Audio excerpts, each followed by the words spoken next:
Eu sou Samuel Lima, consultor tributário e editor de conteúdo aqui da Tax Prático, e estamos dando continuidade à nossa série sobre a reforma tributária. Estamos no nosso quarto episódio e hoje nós falaremos sobre a unificação do PIS e da COFINS por meio da criação da contribuição sobre bens e serviços, que está prevista no projeto de lei 3887 de 2020, que ainda está em tramitação desde julho de 2020. Então, vamos falar um pouquinho sobre a que esse projeto de lei se propõe. Bom, as principais mudanças em relação a esse projeto, além, é claro, da unificação do PIS e da COFINS, que são tributos muito parecidos, né, que têm características muito parecidas, mudando apenas a alíquota e que acaba afetando no valor de cada um. Mas a unificação é a principal mudança para que você não tenha que calcular dois tributos separadamente, que têm características muito parecidas e que são oferecidos também a fontes muito parecidas no que se refere ao custeio. E, além disso, é proposta a total não cumulatividade. Então, o regime cumulativo que nós temos hoje no PIS e na COFINS seria extinto e na CBS teríamos apenas o regime não cumulativo, além, é claro, da explícita retirada do ISS e do ICMS da base de cálculo do PIS e da COFINS, que agora seria, no caso, a CBS. Então, nós não precisaríamos desse litígio, dessa disputa, que inclusive já está até resolvida, no que se refere ao seu mérito judicialmente, mas o projeto traz explicitamente que não há a incidência na base de cálculo do ICMS e do ISS, eles são retirados, e a CBS é calculada por fora, tá? Diferente do que acontece hoje, onde ela é calculada por dentro, ela será calculada por fora e será destacada no documento fiscal emitido pelo prestador de serviço ou pelo comerciante, pelo vendedor da mercadoria ou do produto. Além disso, foi proposta uma alíquota de 12%, que causou muita polêmica. Muitos analistas criticaram o fato de ter uma alíquota um pouco superior, mesmo você somando 7,6% da COFINS, 1,65% do PIS, e considerando também a impossibilidade de você fazer o aproveitamento de créditos no regime cumulativo, você não chega a esses 12%. O governo justifica que foi feito um cálculo, que essa é uma estimativa de que não haja um aumento de carga tributária. Devemos considerar que o imposto será calculado por fora e também terá essa redução da base de cálculo. Então, são fatores que podem potencialmente alterar a capacidade arrecadatória desse tributo, mas houve muita crítica e o governo acabou meio que recuando, de certa forma, dizendo que se houver um aumento de carga, será feita uma redução na alíquota. Então, vamos aguardar aí na tramitação como que será feita essa mudança, será flexível essa alíquota, se não será, mas por hora é 12% calculado de forma não cumulativa com o crédito financeiro, o que deixa esse tributo, esse novo tributo, essa unificação muito parecida, e também em concordância com a PEC 45, que nós já falamos em vídeos anteriores. Poderia ser feito um projeto de lei em que a CBS ela substituiria uma parte do IVA, da PEC 45, com essa alíquota de 12%, e o IVA seria apenas com os demais tributos, outros 3 tributos. Então ela casa perfeitamente com o projeto da PEC 45, apesar de mexer apenas no PIS e na COFINS. Eles não são projetos inviáveis ou projetos incompatíveis. Outro ponto de convergência entre a CBS e o IVA e a PEC 45 é o fato do crédito financeiro.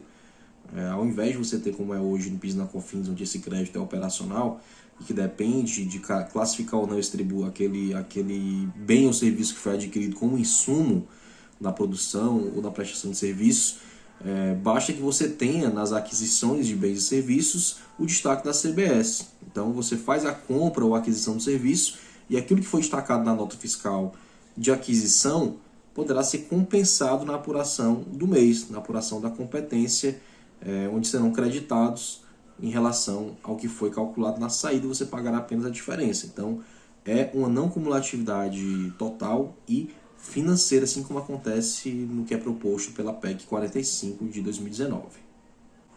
Além disso, o projeto de lei também estabelece a imunidade para aqueles que já estão alcançados pela imunidade constitucional. Ele replica, né, partidos políticos, templos de qualquer culto, entidades de assistência social, e é mantido o dia 20 como a data de recolhimento, ok? Será parecido com a data do Simples Nacional, com a apuração mensal dessa CBS e o recolhimento até o dia 20 do mês seguinte.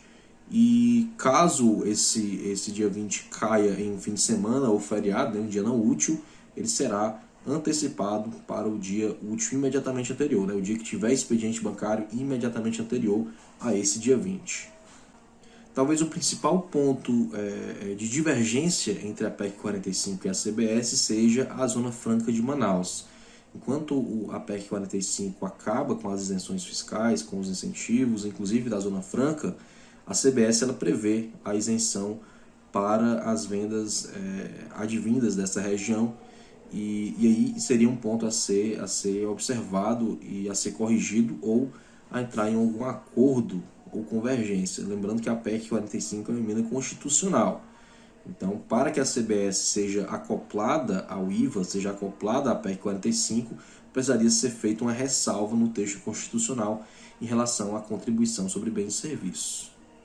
Uma novidade interessante é para aquelas empresas prestadoras de serviços de transporte, onde na subcontratação elas poderão aproveitar um crédito presumido de 30% sobre o valor da subcontratação quando houver essa operação por meio de empresas ou de autônomos, né? Então a categoria de transporte terá essa peculiaridade da subcontratação com a possibilidade de utilizar o crédito presumido de 30% sobre o valor. Outra divergência importante em relação à PEC 45 é que a CBS mantém a tributação monofásica para alguns itens, como os combustíveis e também os cigarros. Okay? Então é mantida essa tributação monofásica, mais uma diferença em relação à PEC 45, e é feito com alíquotas específicas, tá bom? Então lá no projeto de lei você tem um anexo com as alíquotas específicas para esses tipos de produtos que são diferenciados e que teriam a tributação monofásica caso esse projeto de lei vá adiante como está. Outro ponto de polêmica que foi bastante discutido é a alíquota reduzida para as instituições financeiras. Mas aí cabe destacar que essa alíquota de 5,8%, né, que é menos a metade da alíquota para as demais categorias, né, para a regra geral, ela é calculada sobre o montante do faturamento. Então ela não considera, não é permitido o aproveitamento de crédito para essas atividades. Então as instituições financeiras pagam uma alíquota menor, mas não aproveitam créditos. E aí existe essa discussão de se há ou não uma subtributação nessas categorias. E o ponto importante nesse sentido é que a CBS, que deveria simplificar, está criando aí um pouquinho de complexidade, né? Ela não é tão limpa em relação a exceções como a PEC 45. Ela tem as suas exceções, a gente já falou de duas, né? Já falamos aí de três, na verdade. Falamos sobre a Zona Franca de Manaus, falamos sobre as instituições financeiras agora e já falamos também sobre a tributação monofásica. Então ela talvez fosse interessante melhorar essa questão da complexidade, tirando essas exceções e chegando ao meio termo. Cabe destacar que a CBS ela vai incidir, ela incidiria sobre a importação de bens e serviços, assim como acontece no PIS e na COFINS, e seria feita essa incidência na data de registro da declaração de importação. Tá? Então, é mantido o CBS importação, que hoje nós temos o PIS e COFINS exportação, eles seriam unificados e teríamos a CBS também sobre a importação. E aí outro ponto de divergência com a PEC 45 é a questão da obrigação acessória.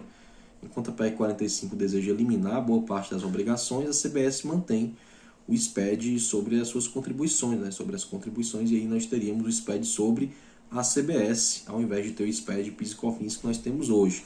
Então é mais um ponto aí de crítica em relação a esse projeto, é o fato de ser mantida essa obrigação acessória e que não traz tanta simplicidade. Outro ponto interessante em relação à CBS, ela não tem um prazo de transição tão grande.